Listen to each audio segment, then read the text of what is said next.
There he is. I'm sorry, there's no one allowed on this train. It's out of service. So are you.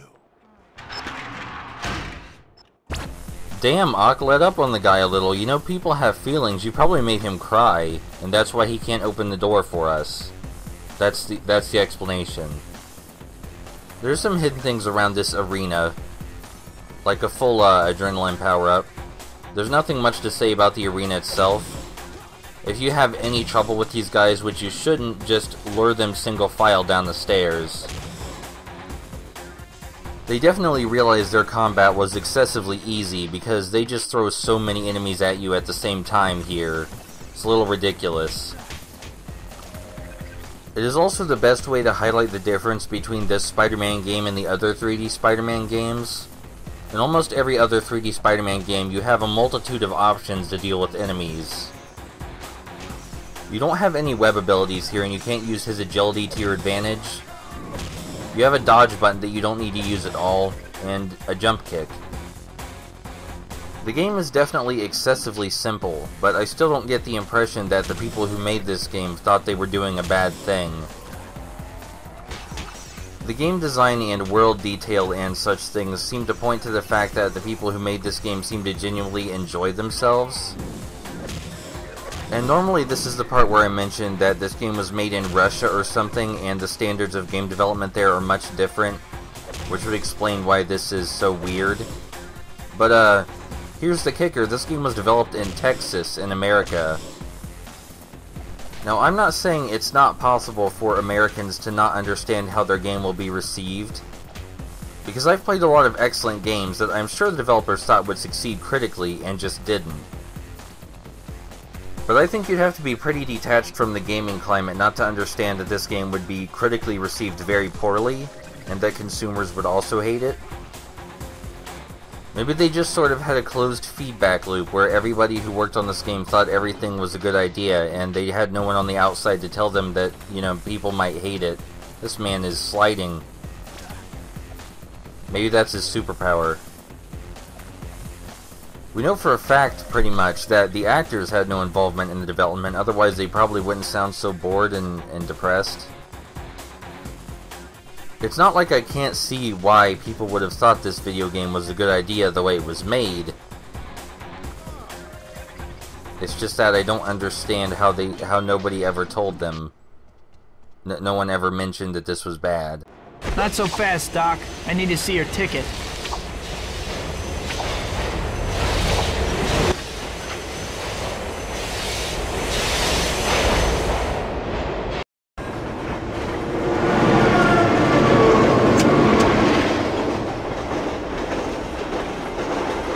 Turn back now, Wallcrawler, or things won't go well for your lady friend. Let Mary Jane go.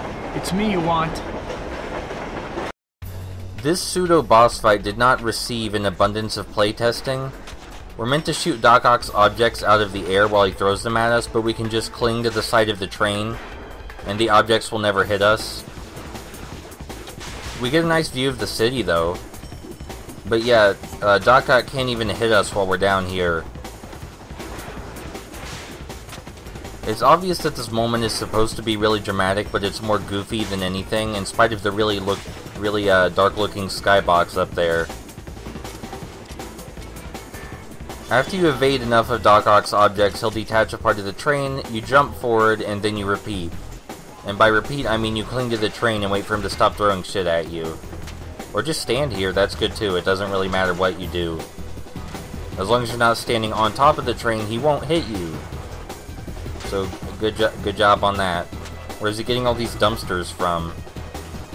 Anyway, this pattern repeats 3 times. It doesn't take that long, but nothing changes between each pattern. I mean, each repeat. Really, the boss fight against Mysterio's weird alien spaceship was the best boss fight in the game. Everything after that is really subpar, to put it mildly. Where's he getting these cars from? I appreciate that they consistently have new uses for your web shoot ability and it just doesn't go to waste after you find it. But that's like the only interesting ability you get, and it's not even that special.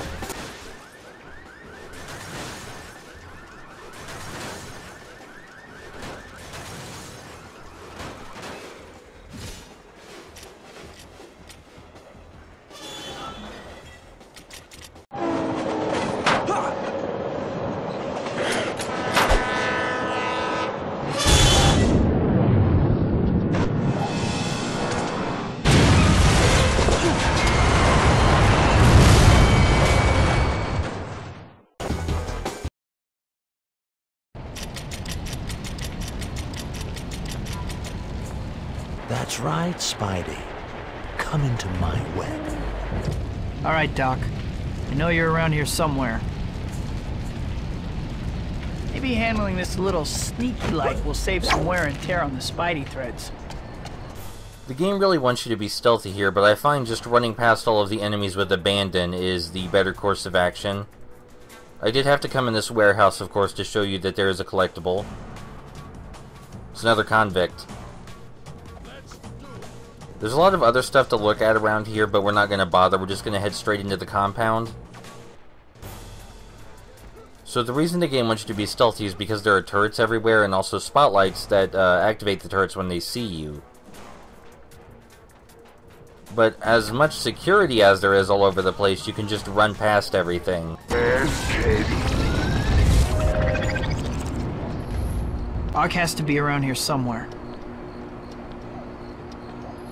I'm certain that up ahead is meant to be one of the toughest areas in the game, but you can just bolt right through it. They do give you enough mobility to just get around every enemy. There's no reason to fight them unless you need to progress the story, which you don't here. So you can just jump all over everything. Doc Ock sure takes his security seriously. Yes, good old unintentional humor. There's a problem a lot of games have where the developers design it and expect you to go through it the way they designed, so that when they playtest it, they never think, how would a normal player go about this? Like this room. You're meant to gradually step from safe platform to safe platform, and not just zip across the wall like I'm doing here. And if you do it the way they wanted, this would probably take about 3 to 4 minutes, but you can just kind of crawl along the wall and ignore the electric floor entirely.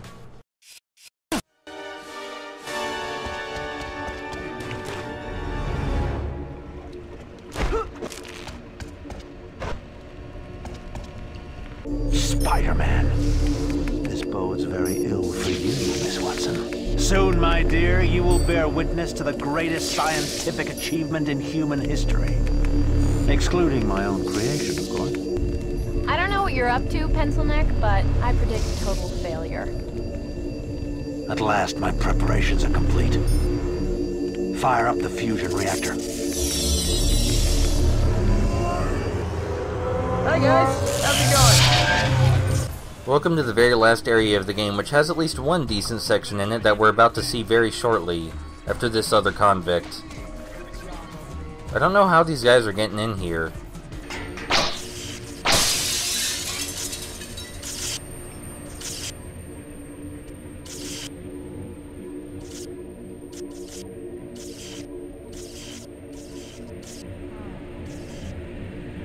Doc Ock sure takes his security seriously.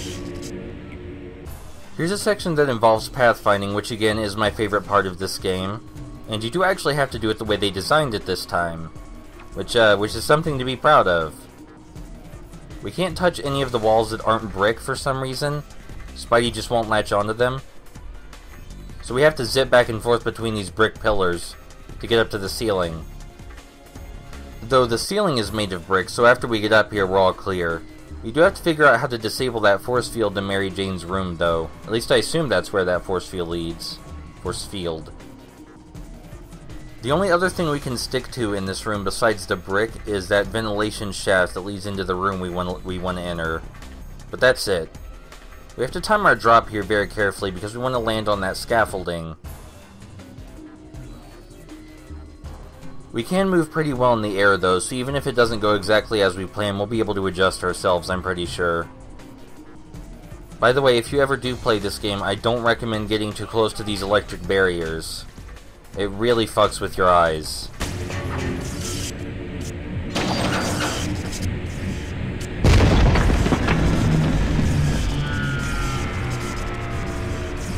So this room was actually pretty decent, and if the whole game had more rooms like this, then the whole game would probably be pretty decent. But the whole game isn't like this. Again, I can't say they didn't try, they clearly did. It's just that somewhere along the line someone forgot to offer any constructive criticism. Help me, Spider-Man! Mary Jane, you alright? Thank you. If you hadn't shown up, I don't know what would... Thank me later, will ya? You gotta get out of here now. Gotcha, you menace. Taking Mary Jane was a big mistake, Ock.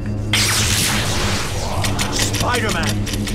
You won't disrupt my work again. We better make like a tree and...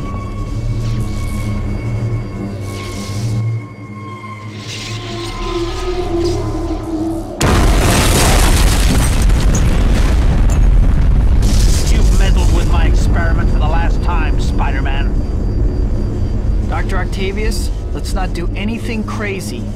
Or anything else crazy. Keep joking, Spider-Man. We'll see who has the last laugh. You've got it all wrong, Doc. Enough of your prattle. Now you'll pay for it, once and for all. Welcome to the final boss fight, which is, well, it's broken. It's broken. We need to shoot these weird crystal things up here, but we can just stand right in them and shoot them and Doc Ock won't be able to hit us. We're invincible while we're up here with him. After we shoot one of those crystals, he gets stunned. We can punch him a few times and then we go back to shooting another crystal. None of his attacks will even hurt us while we're up here, attacking the crystals. He can push us away, but then we just hop right back up and start shooting the crystals again. And if you jump kick him, his health drains really, really fast, just like the first time you fight him. So yeah, this is the final boss fight. I think it's an appropriate boss fight for the game as a whole. Does a good job meeting your expectations. So I hope you enjoy the ending and the credits. Mostly the credits, though. Mostly the credits.